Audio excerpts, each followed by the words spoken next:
এখন কি বলে বৈষম্য বিরোধীরা ওরাই নাকি 20,000 পায়। ওরা যদি 20,000 পায় তাহলে মুক্তিযোদ্ধাদের 1 লাখ পাওয়া উচিত না?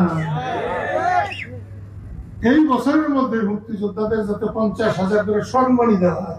সম্মানী, ভিক্ষা না, সম্মানী। চিকিৎসা, বাংলাদেশে যত গাড়ি আছে গাড়ির মধ্যে মুক্তিযোদ্ধারা চলবো, গভর্নমেন্ট পয়সা দেবো, গভর্নমেন্ট টাকা দেবো। এইরকম অনেক কিছু নিয়ে আমরা একটা কিছু করতে চাচ্ছি। সারা দেশ একটা অরাজকতায় ভরে গেছে, যেখানে যা আশা করা যায় তার কিছুই পাওয়া যায় না।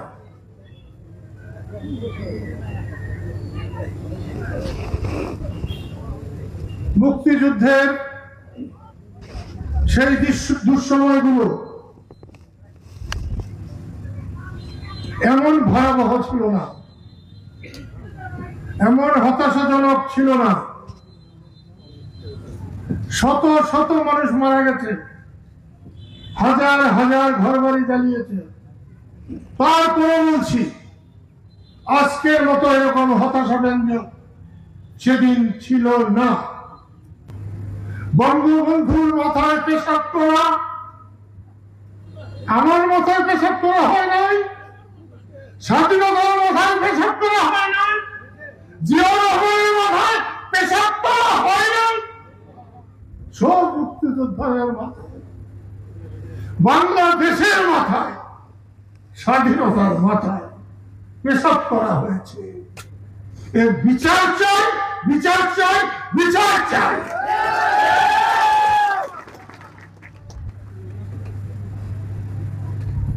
বঙ্গবন্ধুর বাড়ি যারা ভেবেছেন, মনে রাখবেন তাদেরও বাড়ি ঘর আছে, তাদেরও কবর আছে, তাদেরও স্মৃতিসৌধ আছে। তাদের কবর হাতে নিয়ে ঘুরতে পারবেন না, বাড়িঘর হাতে নিয়ে যেতে পারবেন না। তাই সীমা অতিক্রম করবেন না। আপনাদের অনুরোধ করছি, সীমা অতিক্রম করবেন না। কে একজন বলেছেন বঙ্গবন্ধু জাতির পিতা নন। বঙ্গবন্ধু জাতির পিতা যদি না হন, তাহলে আপনার পিতাকে,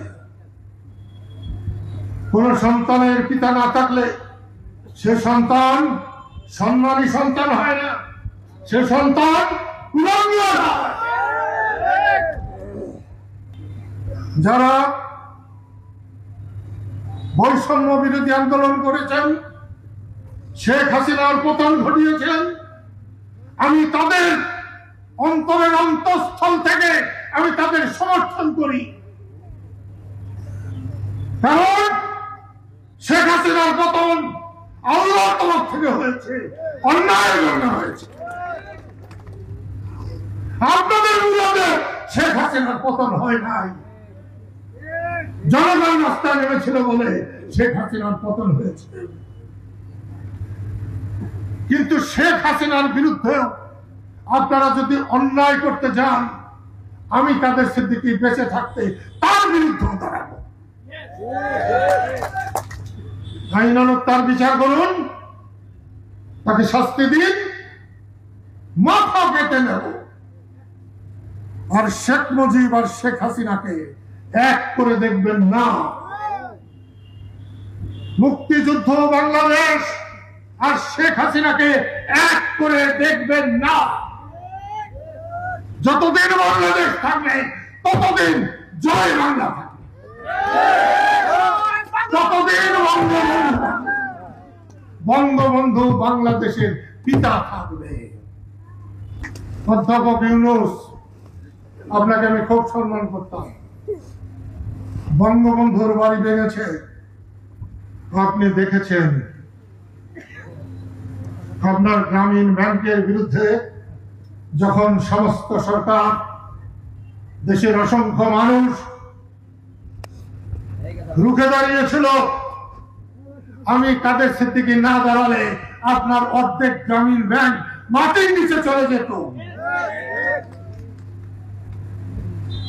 আপনাকে আমি অনেক বড় মানুষ ভেবেছি, আপনার 1 বছরের শাসনে আমি সেটা আর হৃদয় থেকে ভাবতে পারছি না। আপনাকে আবার আমি অনুরোধ করছি, ফেব্রুয়ারিতে ইলেকশন না দিলে আর ইলেকশন করাতে না পারলে শেখ হাসিনার চাইতে আপনার পরিণতি 10 গুণ খারাপ হবে। মুক্তিযোদ্ধাদের গায়ে হাত দেওয়ার চেষ্টা করবেন না। মুক্তিযোদ্ধাদের গলায় যারা জুতার মালা দিয়েছেন, আমি সেই মুক্তিযোদ্ধাদের প্রত্যেকের গলায় ফুলের মালা পরিয়ে দেব ইনশাআল্লাহ।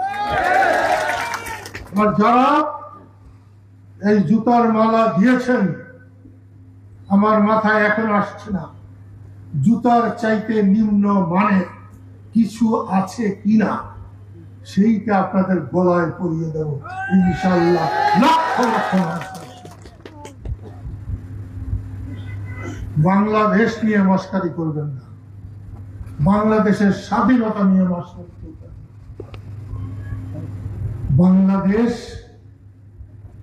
খেলার পুতুল না। বাংলাদেশ অর্জন করতে যে পরিমাণ রক্ত লাগছে, সে পরিমাণ রক্ত আপনারা চোখে দেখেন নাই। সেই জন্য স্বাধীনতার সাথে আপনারা নিজেদের মিলাবেন না। আর যারা ভাবছেন তুমি কে আমি কে, রাজাকার রাজাকার, বাংলাদেশে রাজাকারের কোন ঠাঁই নাই, কোন স্থান নাই।